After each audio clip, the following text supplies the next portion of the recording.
काही क्षणापूर्वीपर्यंत जिथे भीमाच्या रुबाबाची चर्चा सुरू होती, तिथे आता एका सुनेच्या जिद्दीची आणि कर्तृत्वाची चर्चा होत होती. आबासाहेबांचे शब्द ऐकून अनिता काही क्षण शांत उभी राहिली. 4 वर्षापूर्वीचा तो काळोख, तो अपमान आणि ते अश्रू, वाड्याचा उंबरठा सोडून जाताना तो क्षण, सगळं काही तिच्या डोळ्यांसमोरून सरकून गेलं. पण त्या आठवणींसोबत तिला तिचा संघर्षही आठवत होता. पुण्यातल्या त्या छोट्याशा खोलीत घालवलेल्या रात्री, उपाशी पोटी केलेला अभ्यास आणि स्वतःला दिलेला तो शब्द, एक दिवस परत यायचं, पण सूड घ्यायला नाही तर न्याय घ्यायला. प्रेक्षक मित्रांनो, अनिता हळूहळू पुढे आली आणि सगळ्यांच्या आश्चर्याचा धक्का बसावा असं काहीतरी घडलं. जिल्ह्याची पोलीस अधीक्षक असलेली अनिता थेट आबासाहेबांच्या पाया पडली.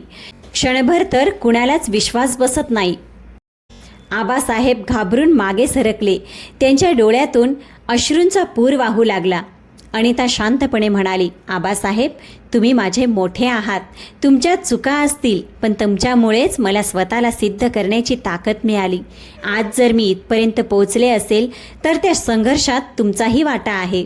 अनिताचे शब्द ऐकताच अख्ख्या वाड्यात उपस्थित असलेल्या अनेकांच्या डोळ्यात पाणी आलं. कारण जिथे बदला घेण्याची संधी होती, तिथे एका सुनेने माणुसकी निवडली होती.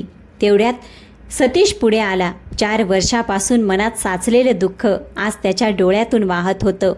त्याने अनिताकडे पाहिलं आणि हसत म्हणाला, मला माहीत होतं तू एक दिवस नक्की परत येशील, पण इतक्या मोठ्या रूपात येशील याची कल्पना नव्हती.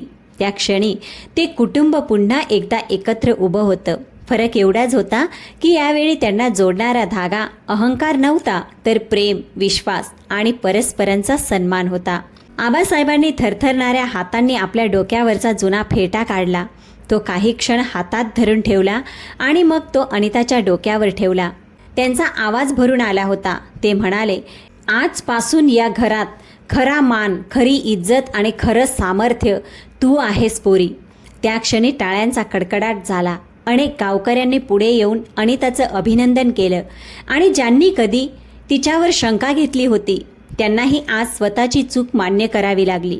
कारण सत्य, स्वाभिमान आणि मेहनत यांना हरवणं कोणाच्याही हातात नसतं. या गोष्टीतून एक गोष्ट नक्की शिकायला मिळते, घर उभं राहतं ते पैशांनी नाही तर विश्वासाने. मुलगी असो, सून असो किंवा घरातील कोणतीही स्त्री, तिला संधी दिली, विश्वास दिला तर ती संपूर्ण घराचं नशीब बदलू शकते. संपूर्ण कहाणी ऐकण्यासाठी व्हिडिओच्या खाली दिलेल्या त्रिकोणावर प्रेस करा.